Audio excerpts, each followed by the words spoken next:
Welcome back to Homelands on CFCR 90.5 FM in Saskatoon, Homelands of the Métis and Treaty 6 territory. You can join us every second Saturday morning at 10 a.m. And you can also catch up on our YouTube channel or follow our Facebook page, Homelands Saskatoon SK. Look for the picture of the Patosh Church in winter. And now back to our guest.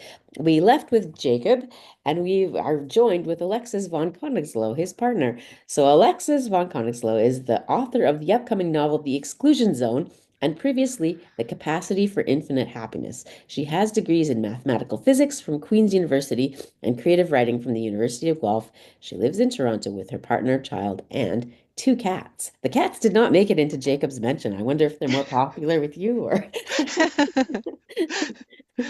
welcome. Thank you so much. Yeah, so tell us a bit. So I was looking at, the summary of your two books and I was going, it's really interesting to me that you write in STEMs, but you come from that background. So tell me a bit about that. Uh, Women I, in women oh, in women in science, or science. maybe. Yeah. It's something that I think about a lot because it's a very different experience, I think, to be a woman in science and to be a woman who is very interested in something, and to follow your passions and to follow your interests, but to have to maneuver through a world that is not necessarily made for you or made to be comfortable for you. It's not dissimilar from all sorts of other situations, but it has its own sort of traps and pitfalls, and I really wanted to write about that. I love that. I love that you've kind of tackled that subject because I mean you look at like movies like Hidden Figures, or I just was watching an astronomist talking about how she had discovered these stars, but her male supervisors took all the credit and won Nobel Prizes for it and that kind of thing. So you hear about it a lot, but it's really cool that you're writing about women in science. And yeah, and you come from that background yourself. Oh, well, thank you so much. I appreciate it, and I feel that because I've had that happen and I've seen that happen before. Something that I say has less weight than like a male colleague, and it's getting better now, and it was a bigger problem when I was younger, but it adds up and it becomes sort of a weight on you. And every time it happens, it's just a bit of an added weight, and you feel your shoulders slump, and it's a tricky thing to maneuver through. Absolutely, absolutely. So tell us a bit about this new book that's just and it's coming out in May and it's coming out the same time as Jacob's. Can you tell us a little bit about what it's like in a writing household? How do you two manage to because Jacob alluded to that a little bit. He said going from poetry to fiction, he needs more time to write. He needs like a big chunk of time and he credited you, but how do you guys actually manage that? Because you also have, besides the cats, you have Ollie, of course, and how do you juggle everything? And the cats. The cats also they need a lot of time and attention. As we have a little one who likes to meow in my face a lot. She's super cute and I love her, but she's very communicative all the time. Yeah, so tell us a bit about that. How do you guys manage your calendar so that you both get writing time and on top of everything else? It's tricky. It is really tricky. So the books are both coming out at the same time, but they were written at very different times. So that's how we do it. We try not to write at the same time. So he takes some time when he took some time a few years ago, and this was written actually quite several years before. And in fact, edited on my iPhone as well. So I take the minutes that I have, and I've learned to be very good at taking like 10 minutes standing in line at the grocery store and just doing the best I can with the bits and pieces of time that I have. That's amazing. That's amazing. So the next time you see someone on the phone in the grocery store, they might be working on their novel. You don't know. I do try to think about that too because I sometimes get looks and stuff, but I promise you I'm working. I'm trying to do something. Oh, that's great. Um, so tell us a bit more about the novel. So as I understand it, it's about a woman of science who it's tied into the Chernobyl meltdown and that kind of thing, the forest. It is. It is. So she's going back in 2013 to the Chernobyl region. She's going to a research station where most of the researchers are looking at the flora and fauna. So they're looking at the soil and they're looking at plants and they're looking at all the different kinds of animals to see the effects of the radiation over time. So they're going back and back and back to see what's happening with all of these populations. And the protagonist of this novel is going to actually look at the researchers themselves. So she's studying the scientists because she wants to look at the effects of fear, and she wants to see whether she can catch fear. So her big picture is she wants to eventually write a program so that she can catch fear in scientists and politicians and newscasters to try to see if there is an emergency and try to find it out before people admit to it. So can she find red flags that point that something strange is going on? So that's what she's doing in the Chernobyl region. And while she's there, she's fighting with her partner, as people tend to do. And she's also contending with her own fear because of things that have happened to them in the past and just being in this region and thinking about climate change. So she's sort of really thinking about all the effects of all these kinds of fear on herself and on all the people around her. What an exploration. I love that.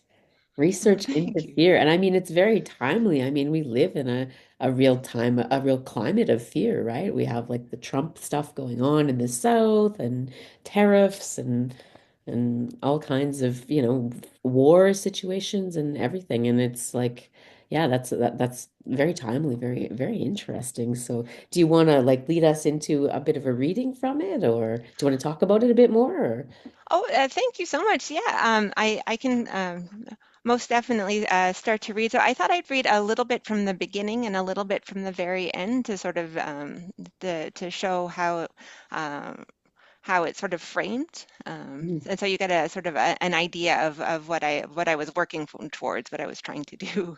it sounds great. Sounds great. Thank you so much. This is from the Exclusion Zone, and this is Chapter 1 in the Chernobyl region in 2013. Maybe Renya didn't know about the theory of everything and how all the building blocks of the universe fit together and all that, but she did know some things. She stopped. The trail that she'd been following was blocked by a downed tree. She kicked at it. The outer layer cracked satisfyingly, but the trunk itself was sturdy. It gave her a foothold, so she threw herself forward, grabbed onto a knot of wood at the top, and scrambled up. Renya stood. A rogue breeze lifted her hair and she looked up. The branches in the canopy looked like a circulatory system. The leaves bowed and shushed each other and made the lights dance. The patchwork of shadows in the light through the tree cover, the shifting clouds through the canopy, made the forest feel like a church. This was a dead place, she reminded herself. The exclusion zone wouldn't be inhabitable for another 500 years, so she probably shouldn't fall in love with it. Anyway, who knew what was in the wind here? She felt for the mask in her pocket. Government issued and already broken, she remembered. The elastic snapped within minutes. Had she packed tape or a stapler? She had not. Nick would have planned ahead. She hadn't yet found this quadrant's researchers. Nick would probably know how to find them. He'd know what to do now. Renya could do some things, though. She knew a lot. Nobody understood human musculature and facial expressions better than she did. And there was all that chemistry and psych stuff, obviously. And she knew brain makeup a bit and some behavior-based cues. Those things were more practical. She could work backwards probably and figure out at least something about the human mind. But Nick could probably do that too. He could probably go back to first principles and figure out brain electrons or some garbage knowing him. And he didn't tend to have huge rants inside his head. That would free up some time. She should get back to work. She was supposed to look for the other research groups so that she could take pictures of them at work and scan the photos later for emotional displays. She hadn't found anyone at all this morning. They were all late to make their way into this quadrant. Reniak could make some general observations. Nick was better at that too, no doubt, but she did see some things. The dead tree felt harder than she'd expected. She rocked back and forth on her feet. It was long dead from the look of it, so she'd expected sponginess, the give of decaying wood, but the log held her. The ground had felt spongy on her way out, though. Every time that she'd strayed from the path, she'd felt like she was walking on folded blankets. There were a lot of leaves, although that was stupid. She was in a forest. Forests have leaves. This forest was eerily still. She could detect a bit of birdsong, but not much. There was the odd crack. This place was spooky. That probably didn't need to be recorded. It would probably be assumed. She pulled her notebook out of her pocket. Everyone had relationship problems, but she and Nick never had, until they did, of course. We were great. We were the best couple. Then all of a sudden they were a catastrophe and it was all over. But for so many years they'd stayed close while everyone else bickered. Why had these issues snuck up on her? Renia put away her pen. Marital problems should probably go in a different notebook. Ditto for her complaints about being married to a physicist. Ditto for fears about her partner's, well, probably ex-partner's health. She shoved her observation notebook back into her pocket. Why was she feeling so unbalanced? She didn't feel alone, that was why. She'd read about this place since she was a little kid, but it wasn't just recognition, she felt sure. She was primed to scan for ghosts here, but she wouldn't actually do that. That couldn't be the feeling. Just then she saw movement up ahead on the trail, and then she saw him. There was a man here, and not one that she recognized. Renia jumped off the log and dropped to her knees. The camera hanging from her neck knocked into the bark, and she grabbed it and held it to her chest. Her breathing was so loud. She craned her neck. The man was alone. That was a red flag. He was definitely not part of the group scheduled to be in this quadrant. She could just barely see the apparition over the log, the man standing behind two deciduous trees a bit past her trail. He looked corporeal. He'd stopped moving, however. He came into the clearing and just stopped. Renia grabbed the tree trunk. He wasn't supposed to be here. Nobody was supposed to be here. These were empty woods in an evacuated area. This place wasn't going to be safe to even just visit for hundreds of years. He couldn't be a ghost, that would be illogical. And yet, if a ghost were to be protecting the Chernobyl region, this would be a great place to patrol. She turned and ran, crouched at first and then just fast. Were there footsteps behind her? There might be footsteps. She focused on the crunch of worn earth and dead things under her sneakers, and she didn't slow down until she got to the stone path. That is a section from the beginning. Wow. Cliffhanger. I want to find out. I love the way her brain works and everything running through it and I should probably grab a different notebook for that. Just Oh, thank you so much. You're so sweet. it's a lot of fun. That's a lot of fun. I look forward to reading that. Oh, thank you so much. And you were going to read another section or do you I want was to talk a bit or well, I was going to read a section from the end. I just realized it's maybe poorly chosen. So the protagonist meets a person, and she comes back and she finds him again, and she finds out who he is. So he is an actual person. But here is a section from the end. But I promise you that the novel is about real people. I assumed it was, but I love that was where she went. And then this is from the very end, and again, this is maybe poorly chosen. Um, The forest spirit let go of Renya's hair. She walked back to the other ghosts. A person's life is played out on the planet, and in the end, that person is absorbed by it, by the earth, by the atmosphere, by water. Sometimes they break down and rejoin the cycle, sometimes they don't. Memories can be reflected back outward again. Sometimes some of what made that person remains. The ghosts of the town were indeed here, lined up by the fence, but they weren't protecting Renya, at least not in a way that she'd understand. They were watching. They were watching the high velocity particles. They were watching the plumes escape to the still used reactors. They were watching the smoke rise all around the world from coal-fired plants, from wildfires, from fireplaces. They were watching oil spills and chemical processing and manufacturing and waste collection. From where the ghost stood, unmoored from life and time, it all looked the same, because what they saw was the trajectory, started well before Chernobyl explosion and continuing inexorably onward towards a febrile world that was completely changed, toward a time that none there would recognize. They whispered in the scientists' ears from time to time, telling them to look up, asking them to zoom out. They blew in their faces to make them feel unsettled.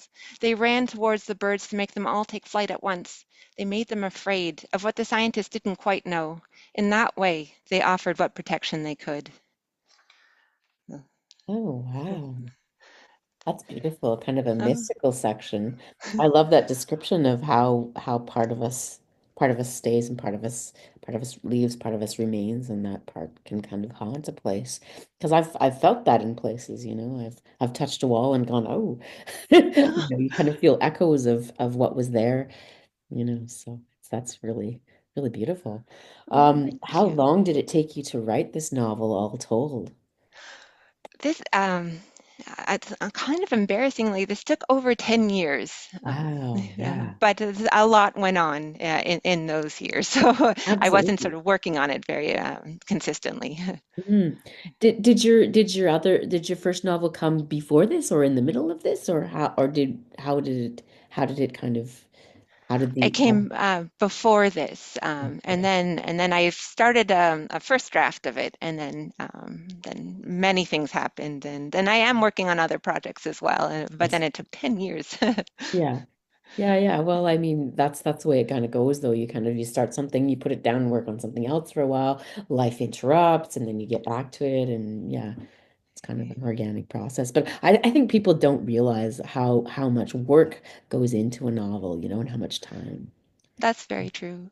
I Yeah. also feel like there's a different draft of me here now than when I started. And I feel like the person that I was at the very beginning probably couldn't have finished it in a way that I was happy with. So 10 years seems like a long time, but I'm not super unhappy about it because I've changed too. So Absolutely, yeah. And I think the more that we go through things, the better we can navigate our own manuscripts and bring something else to that process. So what's it like having two books coming out in the same household at the same time? Did you guys see that coming? And what's it been like for the two of you? We didn't really see that coming, but it's been fun. It helps with empathy. I should be able to empathize with what Jake is going through when he has a new book coming out, but there's something much more immediate about both of us having the excitements, the fears, the nervousness. So it has been nice that we can go through it together. That's awesome. Is there any sense of like competitiveness at all, or not really?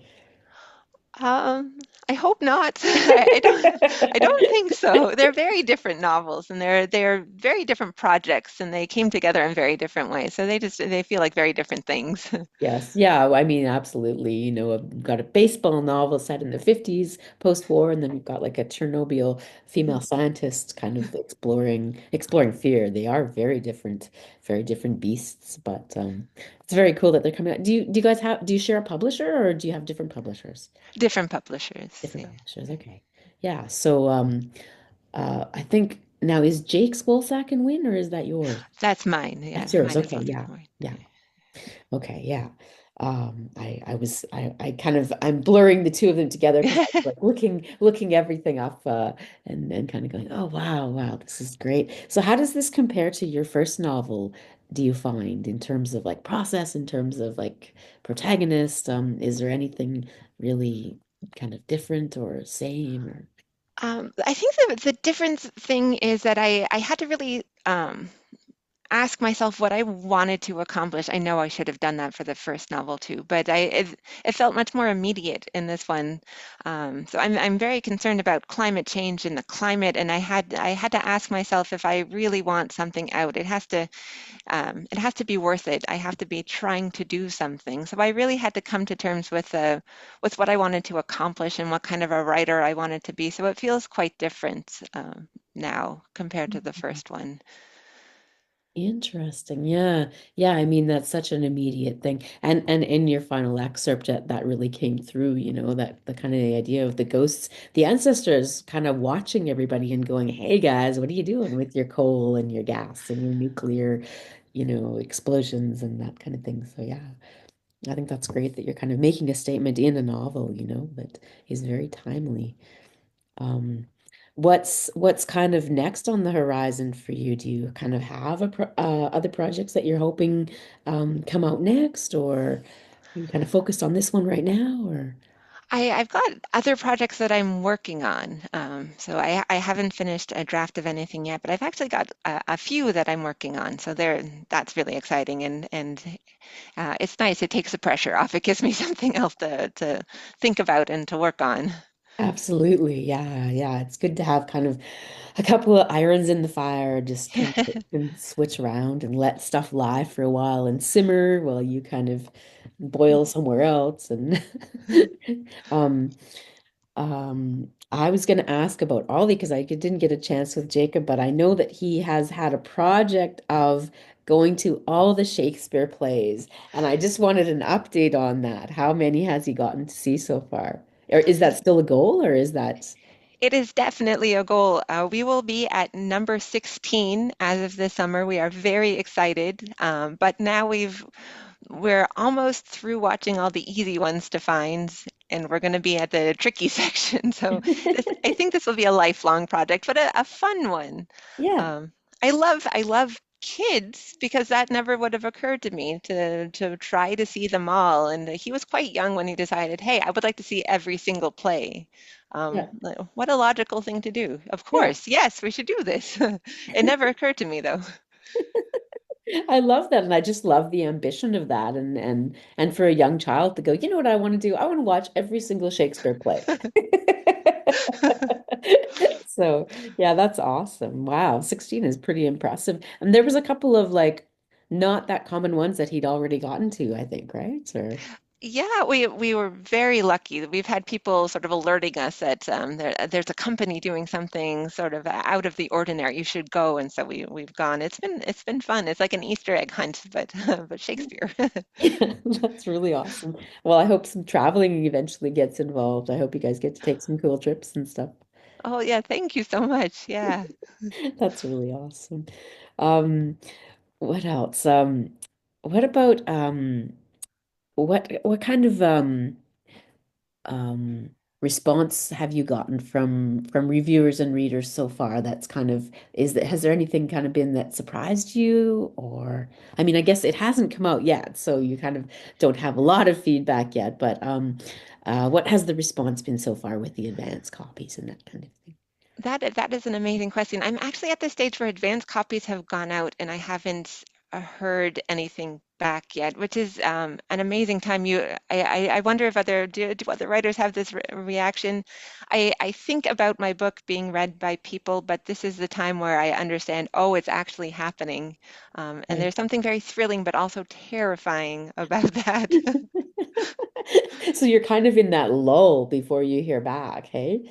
Yeah, yeah. And I always have this fear of not being understood. So it's a fun time and I'm so grateful and I know that it is a huge privilege to be able to be heard and seen in this way, but it's also so scary. So I'm in that I feel like it's the roller coaster has gone up, but I haven't gone back down yet. So Gotcha, gotcha.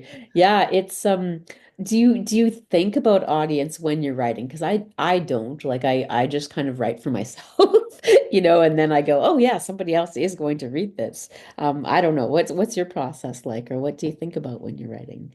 Or does that um, come in a later like when you're kind of further down the road when you're editing or revising or I wonder how much I think about that. I feel like I should, but I think I get right into the world, and so I'm sort of living it with them, and I'm right in that zone when I'm writing, and it's when I come out and take a breath, and I feel like I've taken a breath, and I'm thinking, oh no, oh no, what have I done?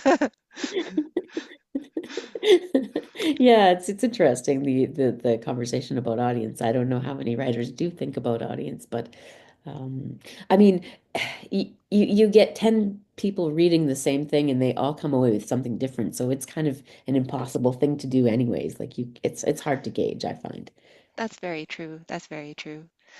There has been something very sort of exciting.